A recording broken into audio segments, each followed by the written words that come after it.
Mais non, on a gagné. Fallait jouer une D1, mais on a gagné. Forza à tous, c'est Snake Hill qui kill le FC Sudre Océan.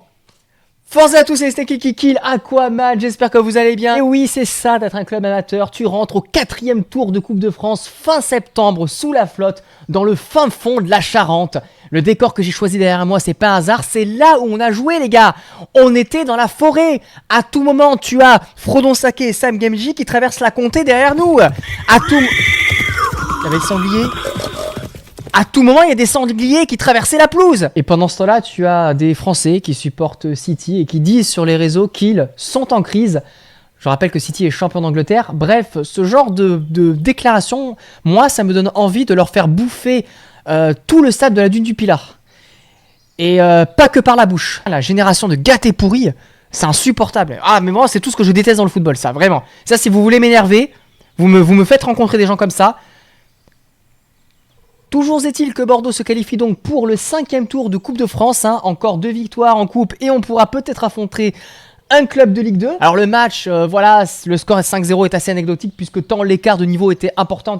Vraiment là, pour l'avoir vécu, je peux vous dire qu'un écart de 5 divisions entre UN2 et une D1, c'est abyssal par rapport à un écart entre une Ligue 1 et une N2. C'est pour ça d'ailleurs qu'il y a des clubs de N2 qui parfois battent des clubs de Ligue 1. Parce que l'écart se resserre d'année en année. Le championnat national, c'est quasiment maintenant un championnat semi-pro. Par contre, la district, les mecs s'entraînent une fois par semaine. C'est même pas leur métier. Enfin, ça s'est vu en termes de rythme, les pauvres. Je crois qu'ils ont eu 10% de possession de balle, les pauvres. Et leur première frappe du match, elle est intervenue, je crois, à la 86e minute de jeu. Ils n'ont pas tiré une seule fois au but. Et là, tu vois clairement pourquoi on ne fait pas affronter un club de district avec un club de Ligue 1. Parce que là, honnêtement, il pourrait y avoir vraiment 12 ou 15-0.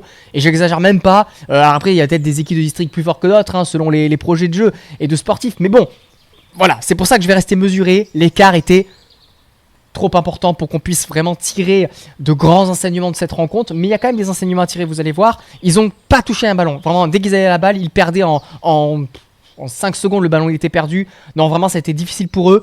Donc je tiens à les féliciter pour leur cœur, pour leur engagement. Franchement, respect à eux. Surtout, je voulais faire un aparté par rapport au fait qu'ils n'emmenaient même pas leur public avec eux, qu'ils jouaient même pas dans leur département. Et ça, c'est inadmissible. Et je tiens à le dire, franchement, c'est pas normal. Parce que les pauvres, assurer la sécurité dans un match contre Bordeaux, c'était au-delà de leurs moyens, personne n'a pu les aider. Alors je sais pas qui est fautif, est-ce que c'est la FFF, est-ce que c'est les pouvoirs publics, la préfecture de Royan, de la ville. Enfin voilà, je trouve que c'est vraiment dommage. Leur rêve a été un peu gâché. C'était un rêve pour eux de jouer les Girondins, mais quand tu vois où ils ont joué les Girondins, je trouve que c'est pas respectueux. Même pour le football, la Coupe de France c'est censé être la coupe de la magie, la coupe où le petit affronte le gros, etc.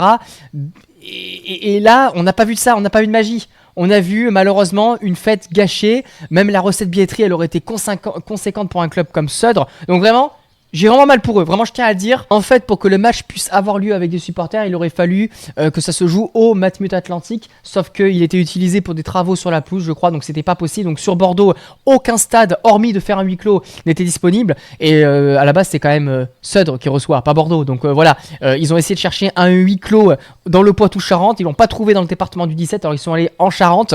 Et ils en ont trouvé un. C'est un terrain synthétique du district de la Ligue de football de Nouvelle-Aquitaine. Il y avait que là où le match aurait pu jouer. Alors peut-être qu'il aurait pu se jouer à Royan ou à La Rochelle, mais dans ces cas-là, les préfectures, il fallait qu'elles mettent la main à la poche pour assurer la sécurité, chose que personne n'a voulu faire. Donc voilà, c'est très triste. Alors j'ai commenté ce match sur ma chaîne Twitch, on était 300 en moyenne. Merci à tous pour la confiance. Je vous rappelle que la semaine prochaine, ce sera le live commenté de Bordeaux-Saumur sur cette chaîne YouTube et aussi sur Twitch en multi-stream, en sachant que si je vais à Saumur, je vous ferai un live en direct du stade de Saumur. Ça va être une dinguerie les gars. Et surtout, rendez-vous ce lundi, demain sur Twitch pour mes débuts sur FC25. Je vais créer les Girondins de Bordeaux parce qu'ils sont plus dans le jeu. Donc je vais les recréer. On va les mettre en Ligue 2 à la place de 3. Parce que 3, de toute façon, à la base, ils sont pas en Ligue 2. Normalement, ils étaient en National et nous, on était en Ligue 2. Et je vais essayer de remonter vers les sommets en mode simulation pour que ce soit vraiment difficile. J'espère que vous serez aussi nombreux au rendez-vous demain, ce lundi soir, 19h45 sur Twitch. On va quand même parler du match parce que c'est pour ça qu'on est là. On s'est rassuré, voilà, on a pu faire tourner l'effectif. D'ailleurs, anecdote rigolote, le gardien de but remplaçant Over Mandanda est rentré en fin de match. Aberrant, il est rentré parce que Debussy était blessé. Et on va justement parler déjà des joueurs qu'on ne connaissait pas, en tout cas qu'on connaît mais qu'on n'a pas vu jouer cette saison. Aymeric Debussy, vous savez, c'est un joueur que j'ai toujours défendu, que j'ai toujours adoré. Je suis très content qu'il puisse nous aider cette saison en National 2. Il va vraiment faire beaucoup de bien. Et on l'a vu aujourd'hui, mais quel volume de jeu, il défend, devant, il tire, il faut qu'il s'améliore juste dans ses frappes, hein, de savoir cadrer les frappes, mais il a énormément de qualité, de dribble, d'effacement. C'est un joueur pour moi qui a une grosse marge de progression, j'ai toujours cru en lui, peut-être que je me trompe, on verra bien dans l'avenir, mais en tout cas, je pense qu'il va nous faire beaucoup de bien cette saison, il a largement le niveau N2. Pour moi, c'est un mec qui a un niveau Ligue 2 minimum. Diallo, le petit jeune anglais là qui a signé d'outre-Manche. Enfin, il est là. Il avait du mal à avoir les papiers, mais là, il les a eu. Et pareil, alors là, c'est un peu compliqué de juger sa prestation parce que devant, c'était très très faible. Mais voilà, il a été très rapide, technique, vista, il va nous faire beaucoup de bien en National 2, tout comme Ben Kemis qui revenait de blessure, lui qui nous avait fait mal la saison dernière en Coupe de France avec Angoulême. Là on l'a vu, il a été buteur, il a été dribbleur, il a beaucoup provoqué. Au passage, le but de Ben Kemis, petit bijou, hein, frappe 23 mètres, plein de lucarne, le ballon monte, redescend sous la transversale, suite à une mauvaise relance du gardien. Non franchement, on s'est régalé, les chevreuils dans les tribunes se sont régalés, non c'était la régalade, hein, mais encore une fois, pas de manita, pas de olé olé. On reste quand même avec de la retenue, hein, sans manquer de respect au FC Sud, évidemment. C'était un petit peu un match qui faisait plus office, comme l'a dit Bruno Relles, d'entraînement en grandeur nature, afin que l'équipe puisse trouver des automatismes. Mais voilà, le respect qu'ont eu les Girondins, c'est de jouer ce match sans mâcher leurs efforts. Et ça, c'était important. On ne s'est pas économisé. Il fallait retrouver du rythme. On est toujours en préparation dans un sens, hein. Je vous rappelle que il y a un mois l'équipe n'existait pas encore, hein. Donc non, c'est de bon augure, ça permet de travailler les automatismes, les frappes, aussi le rythme et d'être prêt samedi prochain parce que c'est le match qui est vraiment très important à Saumur, parce que là si on gagne pas nos 2 prochains matchs en N2, pour moi, c'est déjà fini pour la montée. Je pense vraiment que cette équipe de Bordeaux va monter en puissance. Il y a des joueurs qui arrivent. Dio n'était pas encore là. L'ancien Lavallois, il sera là à Saumur. Je pense que vraiment, avec cette équipe-là, on a de quoi espérer commencer à gagner des matchs. Globalement, il n'y a pas eu de mauvais joueurs voilà, dans ce match-là. Mais c'est normal en même temps, vu l'adversité. Encore heureux. Mais il y a des joueurs qui ont tiré leur épingle du jeu. Évidemment, comme je l'ai dit, Depucé, Diallo, Ben Kemis, Bahassa. Il nous tarde vraiment de les voir en National 2. C'est ce petit trio, surtout que là, il n'y avait pas Andy Carroll. Hein. Et oui, heureusement, sinon, ils auraient pu faire encore plus de buts. Mais il n'y avait pas Andy Carroll. Il a été laissé au repos et je pense que c'était bien. Voilà, de faire tourner l'effectif, de faire jouer aussi Malik Seck qui a besoin de rythme. Donc voilà, très content du turnover, très content de la performance des joueurs. Je suis très satisfait. L'entrée de Diaby, pareil, Diaby, je sais pas pourquoi il n'était pas d'ailleurs titulaire contre Châteaubriand, mais là son entrée, pareil, il rentre, il marque.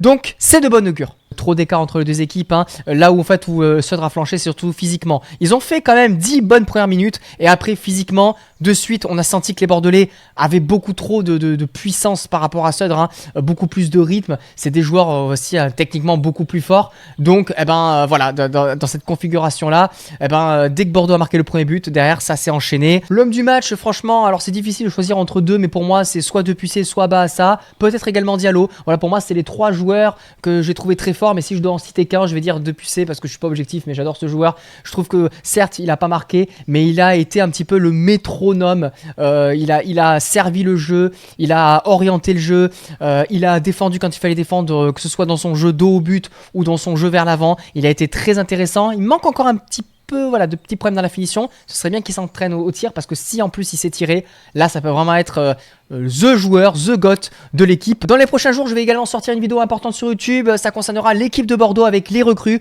Je présenterai l'effectif bordelais, les principales recrues. Je m'amuserai à vous montrer mon équipe type et puis je vous dirai si oui ou non Bordeaux a le potentiel de bien figurer dans cette National 2. Mais évidemment, pour ne pas rater cette vidéo, il faut que tu actives les notifications.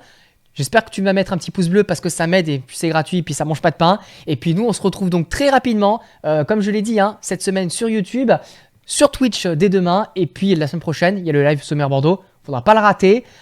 On a gagné, c'est le principal. On va pas faire les fous, mais ça fait du bien. Première victoire de la saison et elle est importante. On est où? On est là, manger des chocolatines. Et allez Bordeaux!